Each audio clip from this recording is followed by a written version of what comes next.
YouTube. War here. Looking good. Alright. I haven't actually looked at my guide this whole playthrough, which makes me actually feel really good. If you do need to buy something cheap, this is an amazing dodge tactic, which I always forget is a thing. It gives you an air dodge. I mean, it's not very far, and because it's at like a downward angle, like you can tell it's not meant for distance, but as you have seen, I can be hit while I'm doing like my air fighting and stuff, and sometimes that sucks.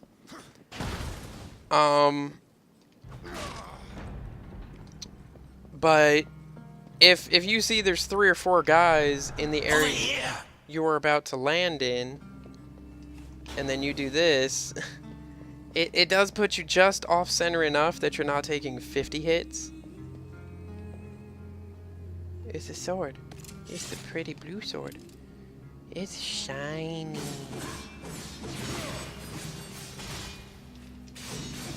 I don't remember. Yeah, they do give you souls. I think one of these statues actually has like either a chest or a door behind it or something. I can never remember. And each dungeon does have an item in it called a Horde Seeker. And the Horde Seeker is pretty much your generic dungeon map, like in Zelda, except it shows you the location of all the chests, all the collectibles. Maybe just the chests. Because I think the collectibles is a totally different thing. It is a legendary weapon enhancement that shows you everything. It's one of my favorites.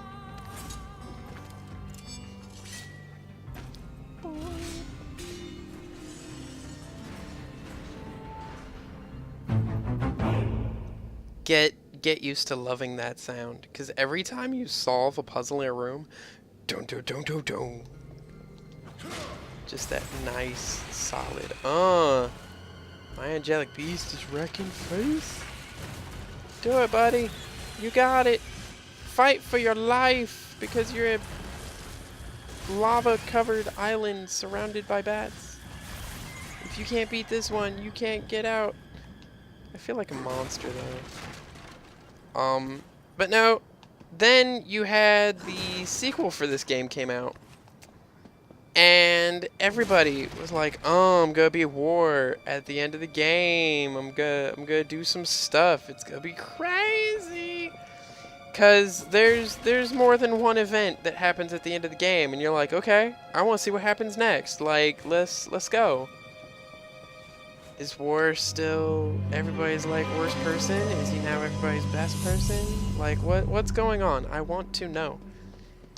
And then the second game had nothing really to do with War, and you were like, that? What? Oh, jeez. Oh, that looked cool. Bat came and flew at me. Oh, no. I had perfect health, you jerk. Bat came at me and I just slammed him in the face with the sword. That was glorious. I see you there just walking around. And you too. Smack you. Uh-oh. Where'd the other table go? There it is. No, not a table. Pews.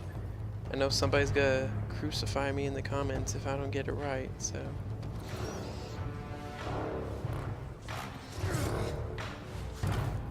You take my health, I take your health. Now I'm back where I should be. Or not. Yeah, early game, killing things and healing off of them that way is awesome. Late game, it's flippin' useless. But no, I like this game's layout because you can see the whole map. Like, areas you've been through are highlighted. Or grayed out. The areas you're actually in are highlighted. Ooh, this looks promising. No, just, the game is nice, it's fast, I love its combat system. Darksiders 2 went for more of a RPG element. I think I've said it before, but like you could mix sides together to get like mods added and stuff like that. And I like that. Just after you've played like 100, no, it was longer, or it felt longer than this game. There is some grinding in this game, but really it's only in like the 3rd dungeon or so where it really starts to suck, and that's just because of the design of the area. The harpoon tackle is also really good for getting guys out of your face. I like the aerial attacks myself, because if you really want, you can just throw 1 or 2 guys in the air and then just leave. Like, it works. But no,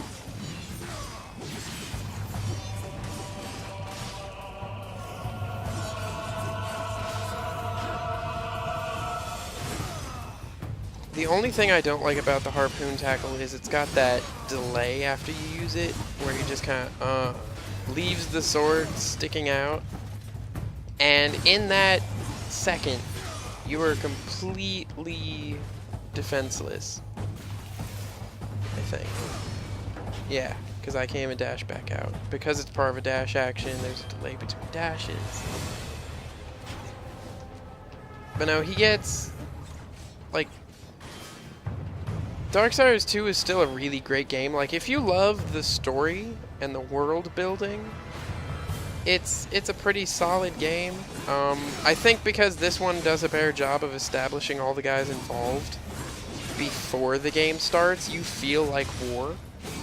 Whereas Death, he just kind of like... There was a book that came out before Darksiders 2 came out, and if you didn't read the book, you didn't understand a couple of the characters. Just break already. Jeez. Thank you. Give me those souls. I need them. Okay, so labeled that door. That's the door I came through because it's labeled 2. So we need to go this way. I do love the map layouts in this game. They're pretty... Oh, crud, don't tell me about the bombs, Rise. No!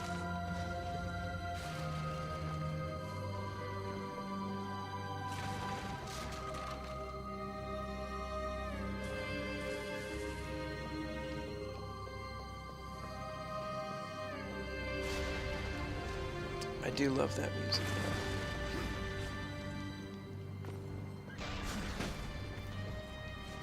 But no, I can't wait to see what they do with Darksiders 3. When they finally announced it, I was so happy. I think this is just the map. Oh no, it's a empty vessel. If you ever get a guide, like mine drives me nuts every time I open it because I forget. It will tell you that in, like, chest C, there's a... Stop hitting the wrong button.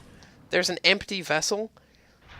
What it doesn't tell you is that empty vessels always come with something in them. Which is awesome. If you remember that that's a thing. I usually don't. So it's like, oh no, there's an empty vessel and I don't remember.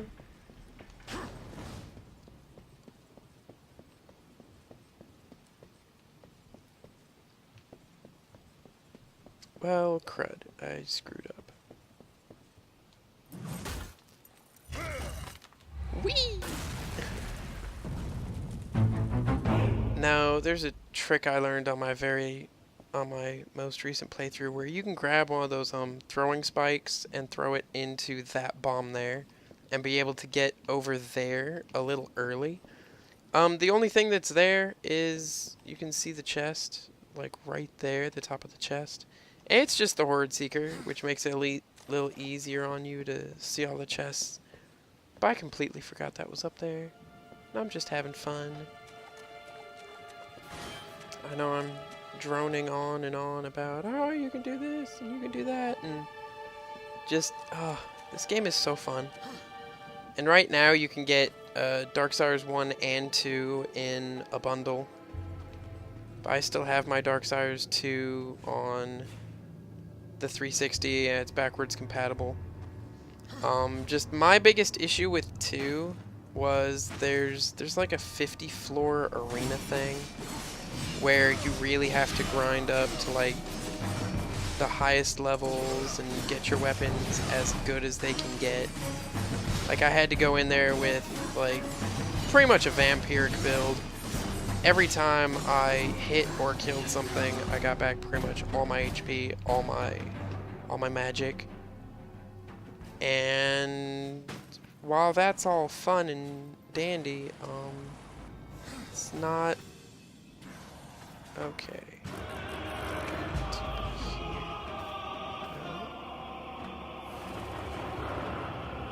I can't tell if I got it or not. Yeah, go us.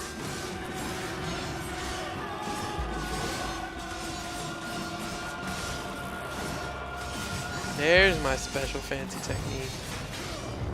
Oh, it looks so good. Pause. Now, I don't know if the X pause X combo does any more damage. I do like how it's got a larger range of motion, because you do the ugh, lame. Because you do get this kind of 360 swing, and that's really nice. Okay, let's see. Is this the room I think it is? No.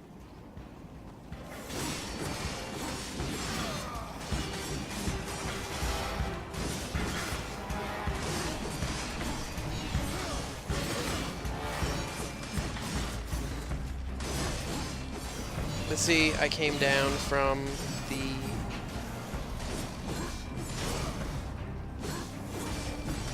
my aerial assault on that one guy. Came down and got smacked by his friend.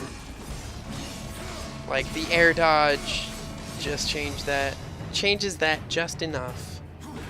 What is this? Oh, it's the Beholder's Key.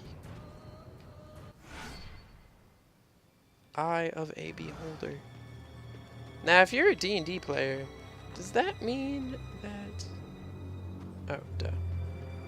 And now we just get to backtrack. So, I think this is where I'll stop this video, because it's at about what's become my new average of like 10 to 15 something-ish. So, I'm going to stop right here, and lights out.